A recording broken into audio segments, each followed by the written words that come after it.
बिस्मिल्लाहिर्रहमानिर्रहीम।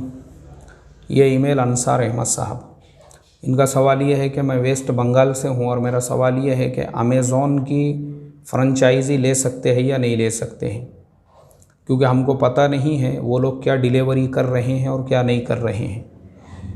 भाई हमारे क्या नाम है आपका? अंसार अहमद साहब। देखो, अमेज़ॉन वाले जो भी डिलीवरी करते हैं हर चीज़ को स्कैन करते हैं। वो स्कैन करने के बाद में ही वो किसी चीज़ को डिलीवरी करते हैं या किसी चीज़ को बेचते हैं।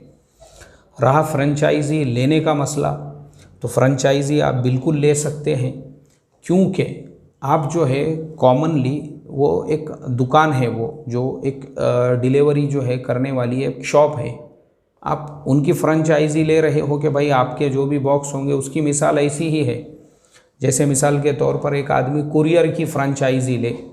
अब कुरियर के अंदर जो लेटर होते हैं, वो लेटर के अंदर जो है किसी ने किसको क्या लिखा हुआ है, आप उसके लिए रिस्पॉन्सिबल नहीं है, ज़िम्मेदार नहीं है। आपका काम है वो चीज़ ले जाके, वो लेटर ले जाके उनको देना।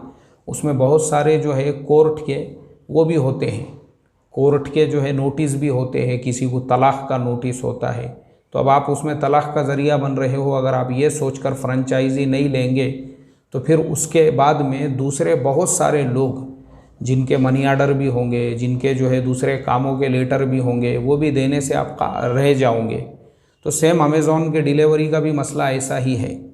अमेज़ॉन के अंदर कॉमनली जो लोग चीज़ें ख़रीदते बेचते हैं वो होती है जो इंसानों के घरों के ज़रूरियात की होती है।